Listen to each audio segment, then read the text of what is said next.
Hello dear students, നമസ്കാരം. Welcome to our channel. ഇന്നത്തെ video SBT Kerala diploma mechanical engineering 3rd സെമസ്റ്ററിലെ machine tools എന്ന subject code 3023 അതിലൊരു important ചോദ്യമാണ്.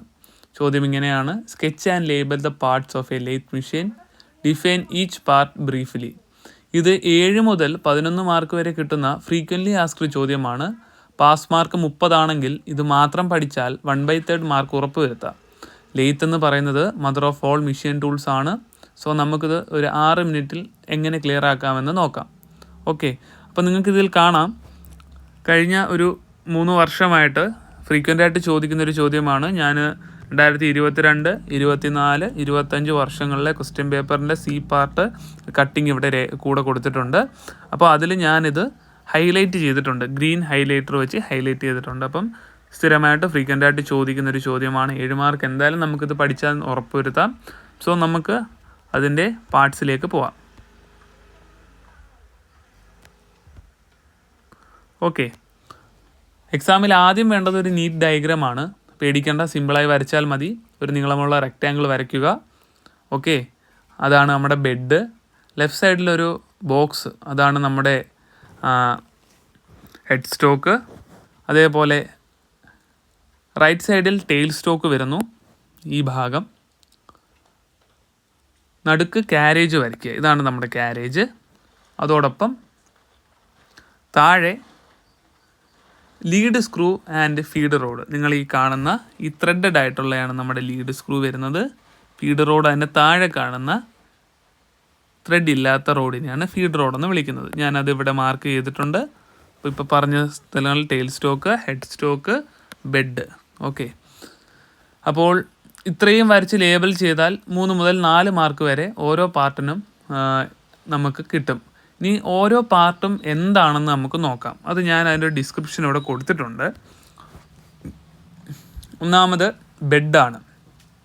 ബെഡെന്ന് പറയുന്നത് ലെയ്ത്തിൻ്റെ അടിത്തറയാണ് ബെഡ്.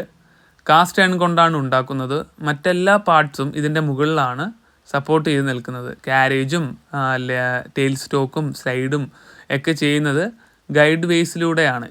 അതായത് ബെഡിലെ ഗൈഡ് വേസിലൂടെയാണ് ഇതെല്ലാം സഞ്ചരിക്കുന്നത്. അടുത്ത നമുക്ക് ഹെഡ് സ്റ്റോക്ക് നോക്കാം. നിങ്ങൾക്ക് കാണുന്ന ഈ ഒരു ഭാഗമാണ് ഹെഡ് സ്റ്റോക്ക്.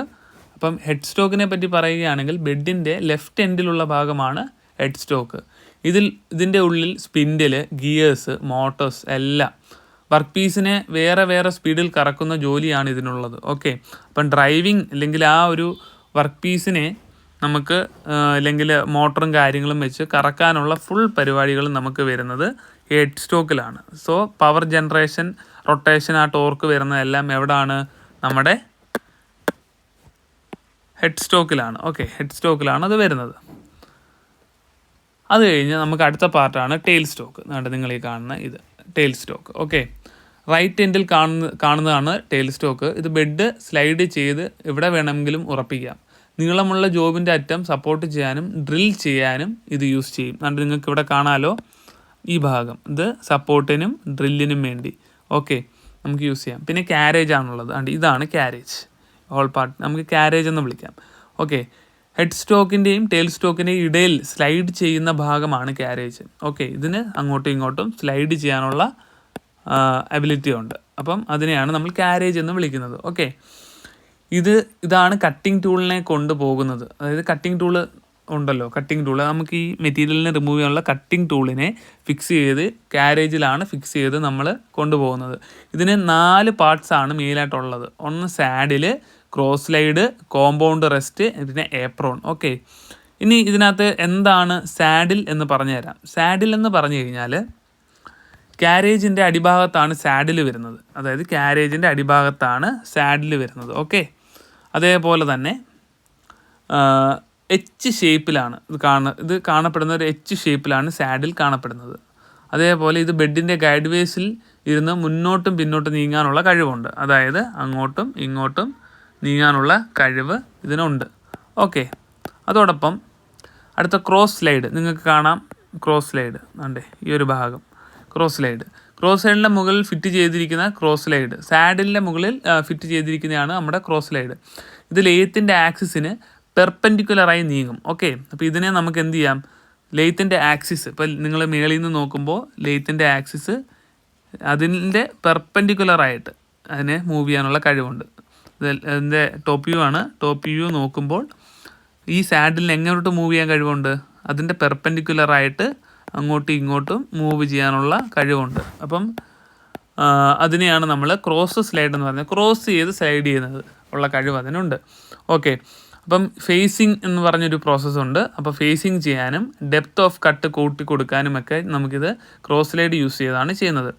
അടുത്തതാണ് കോമ്പൗണ്ട് റെസ്റ്റ്. കോമ്പൗണ്ട് റെസ്റ്റ് എന്ന് പറഞ്ഞാൽ ക്രോസ് സ്ലൈഡിൻ്റെ മുകളിലുള്ളതാണ് കോമ്പൗണ്ട് റെസ്റ്റ്, അതായത് ടൂൾ പോസ്റ്റിൻ്റെ. ഇതാണ് നമ്മുടെ ക്രോസ് സ്ലൈഡ്, അതിൻ്റെ തൊട്ട് മുകളിലുള്ളതാണ് എന്ത്, കോമ്പൗണ്ട് റെസ്റ്റ്.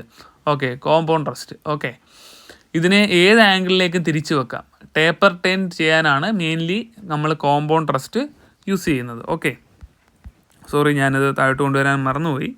ഓക്കെ, അപ്പം കോമ്പൗണ്ട് റെസ്റ്റ് നമ്മൾ യൂസ് ചെയ്യുന്നത് എന്തിനാണ്, ടേപ്പർ ടേൺ ചെയ്യാനാണ് മെയിൻലി നമ്മൾ യൂസ് ചെയ്യുന്നത്. അടുത്തതാണ് ടൂൾ പോസ്റ്റ്. ടൂൾ പോസ്റ്റ് നിങ്ങൾക്ക് ഇവിടെ കാണാം, ഞാൻ എഴുതിയിട്ടുണ്ട്. അപ്പം ടൂൾ പോസ്റ്റിൻ്റെ മെയിൻ പ്രത്യേകത എന്ന് പറഞ്ഞു കഴിഞ്ഞാൽ കോമ്പൗണ്ട് റെസ്റ്റിൻ്റെ മുകളിലാണ് ടൂൾ പോസ്റ്റ് വരുന്നത്. നിങ്ങൾക്ക് കണ്ട് ഇവിടെ ഫിഗറിൽ കാണാം, നമ്മുടെ കോമ്പൗണ്ട് റെസ്റ്റിൻ്റെ മേളിലാണ്, ഏറ്റവും ടോപ്പിലാണ് എന്ത് വരുന്നത്, ടൂൾ പോസ്റ്റ് വരുന്നത്. ഓക്കെ, അപ്പം ടൂൾ പോസ്റ്റിൻ്റെ ഇതെന്ന് പറഞ്ഞാൽ ടൂളിനെ പിടിച്ചു നിർത്തുന്ന ഭാഗമാണ് ടൂൾ പോസ്റ്റ്. നമ്മുടെ ടൂളിനെ നമുക്ക് പിടിച്ചു വെക്കുന്ന ഭാഗമാണ് എന്ത്, നമ്മുടെ ടൂൾ പോസ്റ്റ് എന്ന് പറയുന്നത്. അപ്പോൾ ടൂൾ പോസ്റ്റ് ഒരു മെയിൻ ഭാഗമാണ്. അതോടൊപ്പം തന്നെ കട്ടിങ്ങിൽ ഇതിൽ ഉറപ്പിച്ചാണ് മെഷീനിങ് ചെയ്യുന്നത്. അതായത് കട്ടിങ് ടൈമിൽ നമ്മുടെ കട്ടിങ് ടൂൾ ഇതിൽ ഉറപ്പിച്ചിട്ടാണ് എന്ത് ചെയ്യുന്നത്, മെഷീനിങ് ചെയ്യുന്നത്. അത് കഴിഞ്ഞ് ഏപ്രോൺ. ഏപ്രോൺ എന്താണ്, കാരേജിൻ്റെ മുൻവശത്ത് തൂങ്ങിക്കിടക്കുന്ന ഭാഗമാണ് ഏപ്രോൺ. ഓക്കെ, അപ്പം ഓട്ടോമാറ്റിക് ഫീഡ് കൊടുക്കാനുള്ള ഗിയേഴ്സും ക്ലച്ചസും ഇതിൽ ഉള്ളതാണ്, അതായത് ഈ ഒരു ഭാഗം. ഇതിനെ നമുക്ക് ഏപ്രോൺ എന്ന് പറയും. ഇതിലുള്ള ഈ കൺട്രോൾ ലിവേഴ്സും കാര്യങ്ങളും കൺട്രോൾ ചെയ്ത് സ്പീഡും ടോർക്കും ഒക്കെ നമുക്ക് കൺട്രോൾ ചെയ്യാൻ പറ്റുന്നു. അതോടൊപ്പം തന്നെ ഇതിൻ്റെ ഇപ്പോൾ റിവേഴ്സ് ആണെങ്കിൽ റിവേഴ്സ് അങ്ങനെയുള്ള ഭാഗങ്ങളും നമുക്ക് എന്ത് ചെയ്യാൻ പറ്റുന്നു, കൺട്രോൾ ചെയ്യാൻ പറ്റുന്നു. അപ്പോൾ അതിനെയാണ് ഏപ്രോൺ എന്ന് വിളിക്കുന്നത്.